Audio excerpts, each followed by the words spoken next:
और current affair series में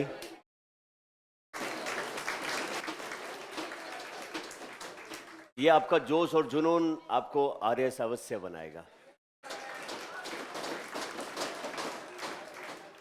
very good.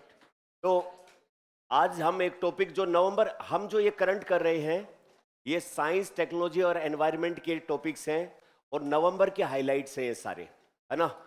जैसे जैसे हम नवंबर के कवर कर लेंगे उसके बाद दिसंबर के अप टू डेट साथ साथ चलते जाएंगे और फिर पीछे जो छूट गए हैं उनमें जो महत्वपूर्ण बिंदु जो आपके एग्जाम के हिसाब से किसी भी तरीके से इंपॉर्टेंट है उन सबको हम कवर कर लेंगे। और जिस दिन हम करंट का इश्यू हमारे पास नहीं होगा तो उस दौरान अपना स्टैटिक सब्जेक्ट का कोई भी इश्यू होगा जो सामान्यतः इग्नोर रहता है वो वाला हाईलाइट अपन यहां पर कर लेंगे। तो कुल मिला के कंटिन्यूअस ऑन गोइंग रोजाना आपको एग्जाम का वैल्यू एडिशन मिलता रहे वो इनिशिएट अपन ने यहां से शुरू किया है। तो आज का टॉपिक अपना है नेक्स्ट कार 19, जिसका मतलब क्या है अभी थोड़ी देर पीछे अपन समझ लेंगे। तो इसका मतलब ये है कि ये जीन थेरेपी जो बायोटेक्नोलॉजी आधारित कैंसर का उपचार करने का तरीका है उसका एडवांस रूप है और जो इंडिजिनसली स्वदेशी रूप से भारत में विकसित किया गया है। ये चर्चा में क्यों था नवंबर में? भारत के प्रधानमंत्री जी ने देश को समर्पित किया है इस नेक्स्ट कार 19 को।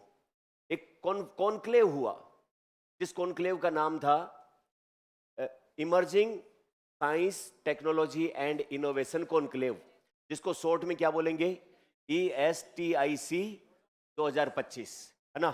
इस कॉन्क्लेव का आयोजन कहां किया गया? दिल्ली के अंदर। कितनी तारीख को? 3 से 5 नवंबर। अच्छा, एक इंटरेस्टिंग शब्द मुझे इसमें दिखा, ये कॉन्क्लेव हम देखते हैं, है ना। तो बाकी तो ठीक है कि भारत में उभरती हुई विज्ञान की, तकनीकी की और नवाचार की जो भी चीजें हैं उनके ऊपर कॉन्क्लेव ये था। तो कॉन्क्लेव किसको कहते हैं? प्राइवेट मीटिंग को कहते हैं, जो बंद कमरों में, जो ग्रीक भाषा का मीनिंग है, जिसमें पुराने टाइम पर राजा महाराजा अपने नीति निर्देश जो सलाहकार थे उनके साथ बैठकर जो प्राइवेट मीटिंग करते थे उनको क्या कहते थे? कॉन्क्लेव कहा जाता है। तो ये एक कॉन्क्लेव था जिसमें भारत के प्रधानमंत्री जी ने अपने वैज्ञानिकों के साथ में, इनोवेशन वाले लोग या फिर स्टार्टअप करने वाले विभिन्न प्रकार से जो साइंस और टेक्नोलॉजी से जुड़े हुए लोग हैं उनके साथ में मिलकर किया। इस कॉन्क्लेव के दौरान भारत के प्रधानमंत्री जी ने अपने देशवासियों को यह सौगात दी नेक्स्ट कार 19। किस संदर्भ में क्या है, थोड़ा सा इसका बैकग्राउंड मैं आपको बता दूं जल्दी जल्दी, उसके बाद इसका सारा मामला अपने को समझ में आ जाएगा। देखिए, जिन बच्चों ने बायोटेक्नोलॉजी पढ़ी है उनको एक चीज पता होगा, जीन थेरेपी। जीन थेरेपी क्या है कि मनुष्य की कोशिकाओं में जो डीएनए है उसमें थोड़ा सा फेरबदल करके जो जेनेटिक डिजीज या आनुवंशिक रोग है उनको ठीक करना जीन थेरेपी कहलाती है ना। तो ये एक प्रकार का जीन थेरेपी है और इस जीन थेरेपी से कैंसर का उपचार किया जाता है। ये जो जीन थेरेपी अपनी नेक्स्ट कार 19 है,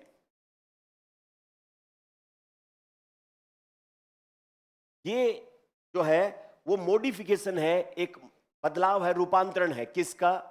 एक विश्व स्तर पर 1990 के आसपास विकसित की गई तकनीक जिसका नाम है chimeric antigen receptor T cell therapy, या सिंपली जिसको कहते हैं कार टी सेल थेरेपी। अभी पहले अगर अपने को नेक्स्ट कार 19 समझना है तो थोड़ा सा कार टी सेल थेरेपी को समझना पड़ेगा। कार टी सेल थेरेपी समझने पर नेक्स्ट कार 19 अपने आप समझ आ जाएगा।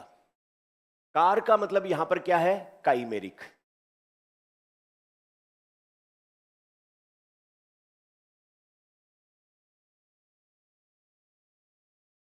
अच्छा, काइमेरिक जो कोई भी शब्द है काइमेरा से बना है। काइमेरा किसको कहते हैं? ऐसे जीव या ऐसी कोई वस्तु जिसमें दो चीजों के गुण हो। ऐसा जीव जिसमें दो चीजों के गुण हो। जैसे कल हम बात कर रहे थे ग्रिफिन की, जिसमें पीछे का धड़ किसका? लायन का, और आगे शरीर किसका? बाज का या एक पक्षी का, है ना। ग्रिफिन उसको अपन ने बोला। इसी प्रकार गणपति जी हम जो विजुअलाइज करते हैं जिसमें हाथी का सिर और नीचे धड़ किसका? मनुष्य का। नरसिम्हा यानी कि शेर का सिर और नीचे का धड़ मनुष्य का। इसी प्रकार आप देखो कि वो जो अपन ज्योतिष वगैरह में धनुर्धर, एक जिसके पीछे शरीर घोड़े का और आगे हाथ में धनुष ले रखा है, वो मानव का आगे का शरीर। तो ऐसे जीव जिनमें दो अलग अलग जीवों की विशेषता पाई जाती है उनको क्या कहते हैं? काइमेरा। या ऐसी कोई भी वस्तु जो दो भिन्न वस्तुओं के गुण एक साथ अपने अंदर रखता है उसको क्या कहते हैं? काइमेरा।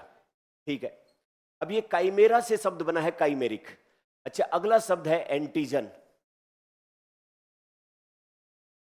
एंटीजन को हिंदी में कहते हैं प्रतिजन। एंटीजन क्या होते हैं? कोई भी प्रोटीन, बैक्टीरिया, वायरस जो बाहर से अपने शरीर में प्रवेश कर जाए और अपने इम्यून सिस्टम को सक्रिय कर दे, इम्यून सिस्टम को एक्टिव कर दे, उसको क्या कहते हैं? एंटीजन। जैसे ये एंटीजन वायरस हो सकता है, बैक्टीरिया हो सकता है, प्रोटीन हो सकती है, या और कोई भी चीज हो सकती है। जो भी अपने शरीर में एंटर करके अपनी इम्यून सिस्टम की कोशिकाओं को सक्रिय कर दे, स्टिमुलेट कर दे, या इम्यून सिस्टम को एक्टिवेट कर दे, उसको क्या कहते हैं? एंटीजन। अच्छा, अगला शब्द है रिसेप्टर। रिसेप्टर का मतलब होता है ग्राही। ग्राही का मतलब क्या होता है? ग्रहण करने वाला। अच्छा, उसके आगे क्या शब्द है? T cell. अपना जो शरीर का इम्यून सिस्टम है वो क्या काम करता है? क्या काम करता है इम्यून सिस्टम? रोगों से शरीर की रक्षा करता है। रोग कौन से? जो बाहर से एंटीजन प्रवेश करते हैं उनके खिलाफ। सही है। तो इम्यून सिस्टम किससे मिलकर बना होता है? कुछ तो प्रोटीन है जिन्हें कहते हैं आईजी, इम्यूनोग्लोबुलिन, और कुछ इसमें सेल हैं जो इम्यून सिस्टम की सेल कहलाती है। इम्यून सिस्टम की सेल में कौन सी सेल होती है? B cell, T cell, lymphocyte, monocyte, है ना, ये सारी जो है वो होती है कि नहीं होती है? इम्यून सिस्टम की कोशिकाएं। अच्छा, इम्यून सिस्टम की कोशिकाओं में एक प्रकार की कोशिकाएं होती है जिनको कहते हैं टी सेल। क्या कहते हैं? टी सेल दो प्रकार की होती है। इम्यून सिस्टम में अनेक प्रकार की कोशिका, उनमें से एक प्रकार की कोशिकाएं टी सेल। और टी सेल खुद कितने प्रकार की होती है? दो प्रकार की।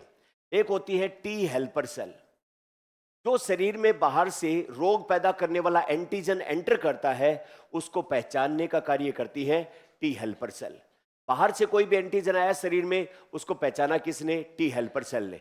इसने बाकी सब कोशिकाओं को सूचना दे दी कि भाई बाहर से एंटीजन आ चुका है, शरीर पर हमला हो चुका है, अब तुम अपना काम करो और इसको खत्म करो। सही है। तो वो टी हेल्पर सेल का काम है, बाहर से कोई एंटीजन आएगा उसकी सूचना बाकी सब तक पहुंचाना। दूसरी टी कोशिकाएं होती है जिनको टी सी सेल बोलते हैं, साइटोटॉक्सिक सेल। साइटो का मतलब होता है कोशिका और टॉक्सिक का मतलब जहरीली। तो ये वो बड़ी कोशिकाएं हैं जो एंटीजन को खा के नष्ट करती हैं। किसी कोशिका के द्वारा दूसरे किसी चीज को खाना फैगोसाइटोसिस कहलाता है ना। फैगो का मतलब खाना, साइटो का मतलब कोशिका, सिस फैगोसाइटोसिस। तो ये टी सी सेल जो है जिनको टी सी साइटोटॉक्सिक कहते हैं, इनकी टेंडेंसी क्या है? एंटीजन को किल कर देना या उसको खा जाना, उसका भक्षण कर लेना। आई बात समझ?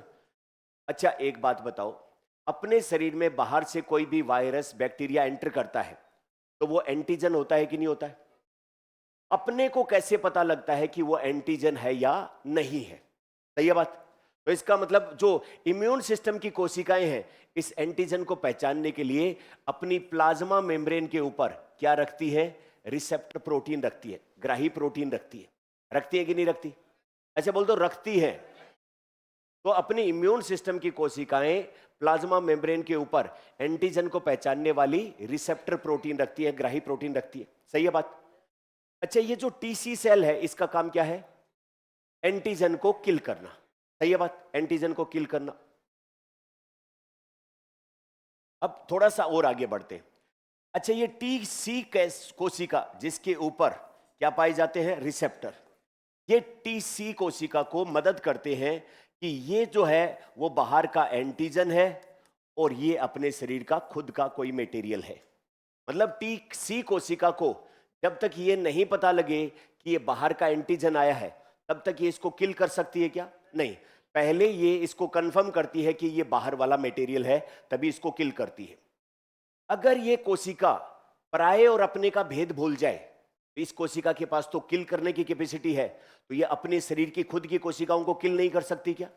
इसीलिए इसके ऊपर क्या पाए जाते हैं? रिसेप्टर, जो क्या बताते हैं इसको? ये तो बाहर का मटेरियल है और ये अपना खुद का शरीर है।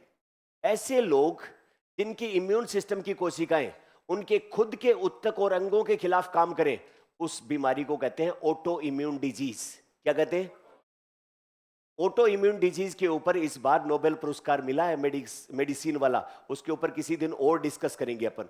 ऑटो इम्यून डिजीज में किसी व्यक्ति का इम्यून सिस्टम उसके शरीर की कोशिकाओं को ही नुकसान पहुंचाना शुरू कर देता है ना। तो जब टीसी सेल की हम बात कर रहे हैं तो ये वो कोशिकाएं हैं जो अपने रिसेप्टर से एंटीजन को पहचानती है और एंटीजन को क्या कर देती है, नष्ट कर देती है, और हम जो है वो डिजीज से मुक्त रहते हैं, रोग से मुक्त रहते हैं। सही है बात। अब इस कहानी को दूसरी कहानी से जोड़ते हैं। कोई एक व्यक्ति है, उसको हो गया है कैंसर। क्या हो गया है? कैंसर। कैंसर किसको कहते हैं? Uncontrolled cell division. उसके शरीर में किसी भी हिस्से में, किसी मसल्स में या किसी ऑर्गन में, कहीं पर भी अगर कोशिका विभाजन इतना तेजी से होने लग जाए कि रुकने का नाम ही नहीं ले, तो वो स्थिति क्या कहलाती है? कैंसर। जब भी जिस जगह पर अनकंट्रोल्ड सेल डिवीजन होता है, सबसे पहले वहां पर एक लोकल ट्यूमर बनता है, गांठ बनती है कोशिकाओं की, और फिर इसमें से कुछ कोशिकाएं ब्लड के अंदर शामिल होकर के शरीर के दूसरे हिस्सों में पहुंच के जहां कहीं पे भी अनकंट्रोल्ड डिवीजन वाली सेल रुकती है, वहां पर नई गांठें बनती है। तो ये जो शुरुआती कैंसर होता है, इसको कहते हैं बिनाइन अवस्था, लोकल ट्यूमर। और ये जो उसके बाद पूरे शरीर में फैल जाती है, ये कहलाती है मेटास्टेसिस या मेलिग्नेंसी, है ना। तो पूरे शरीर में ट्यूमर फैल जाता है। अब लोकल अगर शुरुआती कैंसर की स्टेज है तो डॉक्टर के पास वो व्यक्ति जाएगा, ऑपरेशन करके इसके आसपास की कोशिकाएं सारी निकाल दी गई। अगर थोड़ा बहुत डाउट रहा तो कीमोथेरेपी कर दी, रेडियोथेरेपी कर दी, पेशेंट ठीक हो जाता है। लेकिन क्या हो अगर सारे शरीर में फैल गया तो?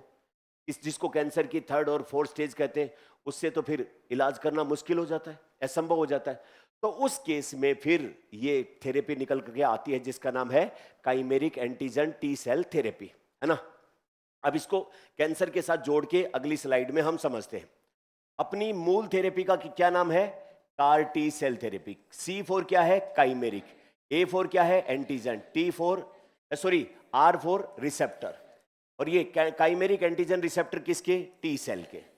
टी सेल के बारे में हम देखें तो ये इसकी प्लाज्मा मेम्ब्रेन और इसके ऊपर ये रिसेप्टर यानी कि ग्राही प्रोटीन लगी है, जो किसको पहचानने का काम करती है? एंटीजन को, है ना।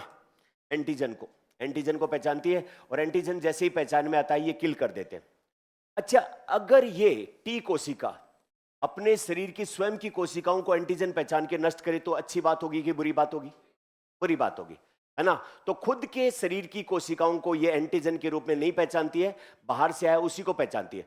बस वैज्ञानिकों के दिमाग में यहीं से आइडिया आ गया कि व्हाट इफ, अगर क्या हो इस टी कोशिका के अंदर हम थोड़ा सा बदलाव कर दें, इसके रिसेप्टर में थोड़ा सा बदलाव कर दें, और जिससे ये टी कोशिका किसी व्यक्ति के शरीर में, उसकी स्वयं की टी कोशिका अपनी कैंसर कोशिकाओं को एंटीजन के तौर पर पहचानना शुरू कर दे। यानी कि कैंसर कोशिकाएं सामान्य कोशिकाओं से थोड़ी सी तो अलग होती है, उनकी संरचना में अंतर तो होता है। वैज्ञानिकों के दिमाग में आइडिया आया, जिस व्यक्ति को कैंसर हो गया उसकी शरीर में से उसका ब्लड बाहर निकालो, उसमें से उसकी टी कोशिकाएं अलग करो, और इन टी कोशिकाओं के डीएनए में थोड़ा सा बदलाव कर दो, और बदलाव होते ही साथ इसकी ये जो रिसेप्टर बनाने वाली प्रोटीन है ये हो जाएगी काइमेरिक प्रोटीन। काइमेरा का मतलब क्या होता है? जिसमें 2 के गुण पाए जाते हैं। यानी कि इस रिसेप्टर में ऐसे गुण आ जाएंगे जिससे एक तो बाहर वाले एंटीजन को तो पहचानेगी ही पहचानेगी, खुद के शरीर में जो कैंसर कोशिकाएं हैं उनको भी क्या पहचानने लग जाएगी? एंटीजन पहचानने लग जाएगी। और अगर टी कोशिका अपने शरीर में कैंसर कोशिकाओं को एज ए एंटीजन पहचानेगी तो इसका गुण क्या है? किल कर देती है। कर देती है कि नहीं कर देती है?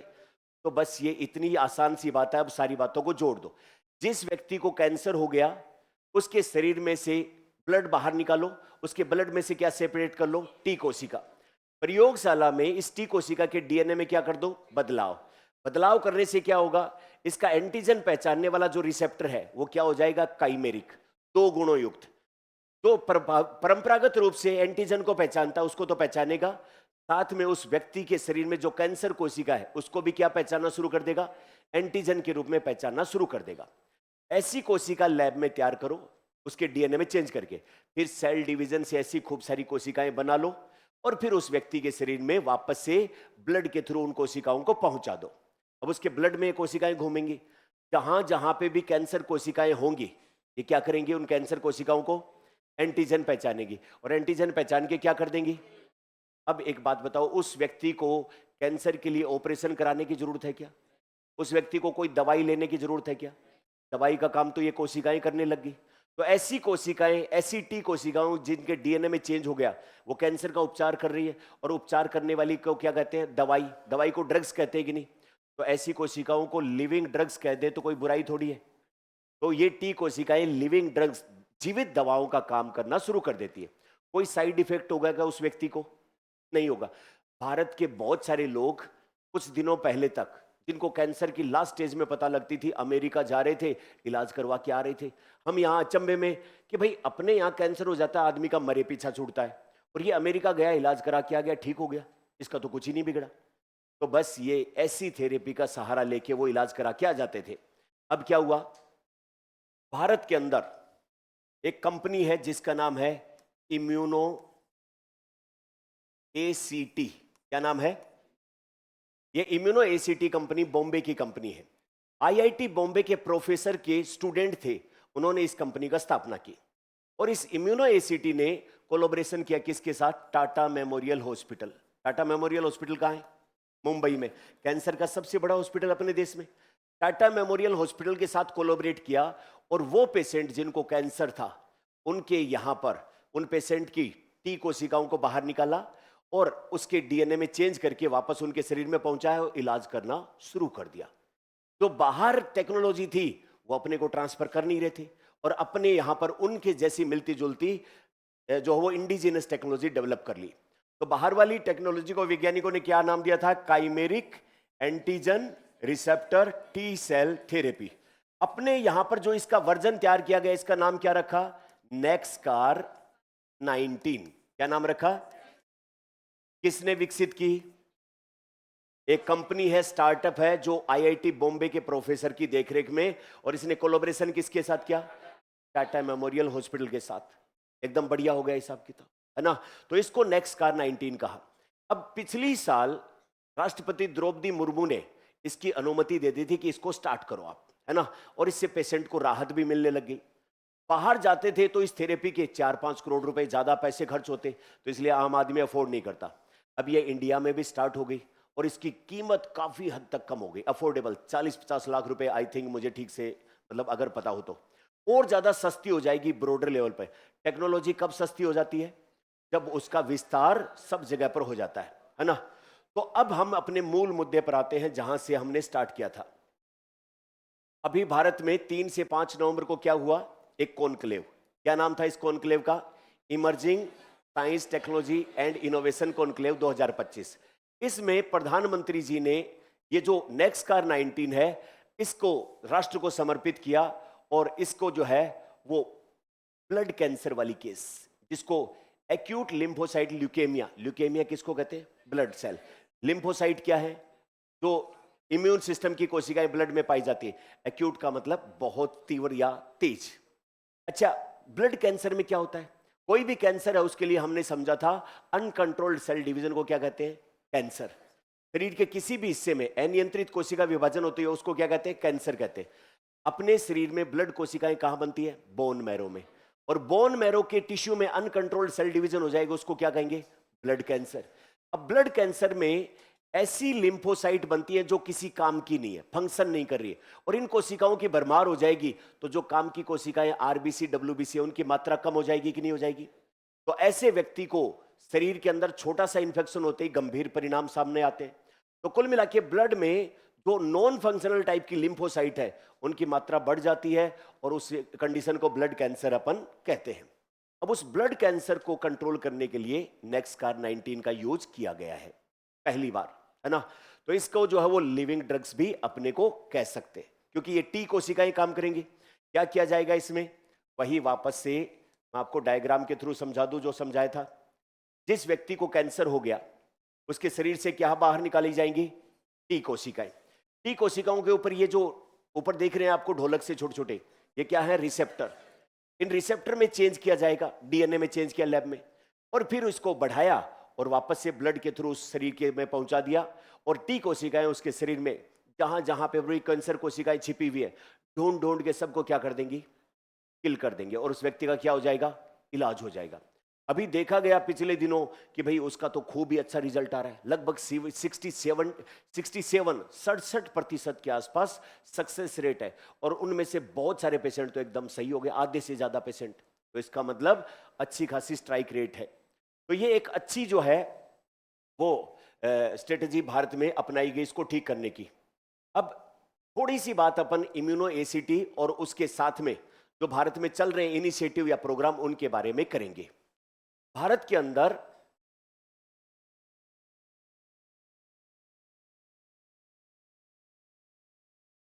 थोड़ा सा वो हाईलाइट मैं करना चाहता हूं, एक और इसका डायमेंशन।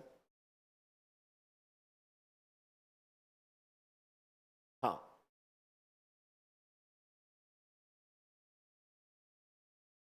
तो भारत सरकार के द्वारा एक पॉलिसी लाई गई जिसका नाम है बायो E3 पॉलिसी। यहां पर 3 ई है। बायो का मतलब यहां बायोटेक्नोलॉजी है, और ई का मतलब है environment, economy and employment. Biotechnology को बढ़ावा भारत में इस हिसाब से दिया जाए जिससे भारत के युवाओं को रोजगार मिले। भारत के युवा रोजगार प्राप्त करेंगे तो भारत की इकोनॉमी में योगदान देंगे, तो बायोटेक्नोलॉजी से जो कमाई होती है उसका इकोनॉमी में योगदान बढ़े। और तीसरा, हमारा पर्यावरण साफ सुथरा रहे, प्रदूषण नियंत्रण में रहे, या बायोडायवर्सिटी को बढ़ावा दिया जाए, उस कार्यों हेतु बायोटेक्नोलॉजी का यूज किया जाए। तो biotechnology for environment, employment and economy, 3 ई है। ये पॉलिसी भारत सरकार ने जारी की कब? 2024 में 15 अगस्त के 9 दिन बाद। कितने तारीख को हो जाती है? 24 अगस्त। तो 24 अगस्त 2024 को हमारी मंत्रिमंडल ने इसको मंजूरी दी। उद्देश्य क्या? ज्यादा से ज्यादा देश में बायोटेक्नोलॉजी आधारित स्टार्टअप स्टार्ट हो। स्टार्टअप मतलब शुरुआती बिजनेस। जिन बच्चों के पास अच्छे बिजनेस आइडिया है, जैसे कि वो वैक्सीन डेवलप करना चाहते हैं, या फिर लोगों को बीमार होने से बचाने वाली नई किस्म की दवाएं, या फिर ऐसी प्रोटीन, या फिर ऐसा कोई जो है वो प्रोडक्ट जो बायोटेक्नोलॉजी पर आधारित हो, उन युवाओं को ज्यादा से ज्यादा एंगेज किया जाए बायोटेक्नोलॉजी कोर्सेज में। उनको एडमिशन दिया जाए, रिसर्च करते टाइम पर फेलोशिप दी जाए। जब उनकी रिसर्च पूरी हो जाए, उनके पास कोई आइडिया है, तो उसको जो है वो फाइनेंस करके उससे स्टार्टअप शुरू किया जाए। स्टार्टअप एक जगह पर खोले जाएं तो ऐसे क्लस्टर बनाए जाएं जहां पर उसको एक्सपेरिमेंट करने की सुविधा हो, एक्सपेरिमेंट करके मार्केट से जुड़ने की सुविधा हो, दुनिया भर के आइडिया जो चल रहे हैं उन सब से। तो ऐसे वाले जो सेंटर बनाए जाएं उनको बायो फाउंड्रीज कहते हैं। क्या कहते हैं? बायो फाउंड्रीज डेवलप की जाए। और यहां पर जैसे अमेरिका, जापान या फिर जर्मनी, ये ऐसे देश हैं जिनकी इकोनॉमिक इनकम में, आर्थिक आय में जो है वो बायोटेक्नोलॉजी प्रोडक्ट की काफी ज्यादा जो है वो पार्टिसिपेशन है या हिस्सा है। तो भारत भी आने वाले भविष्य में विजन रखता है 2047 विकसित भारत का, और इस विकसित भारत के अंदर बायोटेक्नोलॉजी बेस्ड जो प्रोडक्ट हैं, जो सर्विस है, उनमें युवा ज्यादा से ज्यादा एंगेज करें ताकि उनको क्वालिटी जॉब मिल के और देश के लोगों को बेहतर दवाएं, वैक्सीन मिल सके, प्लस हमारा एक्सपोर्ट भी ज्यादा हो। तो ये सारा विजन भारत का है जिसके तहत बायो E3 पॉलिसी स्टार्ट की गई है। आगे बात, अपने देश में ministry of science and technology है, विज्ञान और प्रौद्योगिकी मंत्रालय है। उसके अंडर में 3 डिपार्टमेंट काम करते हैं, जिनमें से एक डिपार्टमेंट का नाम है DST, department of science and technology. दूसरे डिपार्टमेंट का नाम है DBT, डिपार्टमेंट ऑफ बायोटेक्नोलॉजी। और तीसरे डिपार्टमेंट का नाम है DSIR, department of scientific and industrial research. तो जो DBT है, उस DBT के द्वारा इस नीति का, इस पॉलिसी का एग्जीक्यूशन किया जाएगा, और इसके तहत जो है वो सारी बातें विकसित भारत 2047 में बने। और प्लस सर्कुलर इकोनॉमी, यानी कि बहुत बायोटेक्नोलॉजी बेस्ड ऐसे प्रोडक्ट होंगे जिनमें कुछ भी वेस्टेज नहीं जाएगा। एक चीज का वेस्ट मटेरियल दूसरे का रॉ मटेरियल बन सके, ताकि देश का एनवायरनमेंट भी साफ सुथरा रहे, युवाओं का रोजगार भी बढ़े, और साथ में जो है वो दूसरी सब चीजें। तो अब यहां पर इस बायो E3 पॉलिसी का नेक्स्ट कार से क्या लेना देना है? ये जो इम्यूनो एसिटी कंपनी है जिसने नेक्स्ट कार 19 बनाया है, इसको जो फंडिंग हुई है वो इसी बायो E3 पॉलिसी और डिपार्टमेंट ऑफ बायोटेक्नोलॉजी की पहल के तहत ही की गई है। उसी पैसे का ये रिजल्ट आया है कि देश के अंदर इतनी बेहतर, अच्छी, जो कि कैंसर जैसी गंभीर समस्या को समाधान करने में अपनी मदद कर रहा है। आई बात समझ? तो PDF आपको वीडियो के लिंक में मिल जाएगी।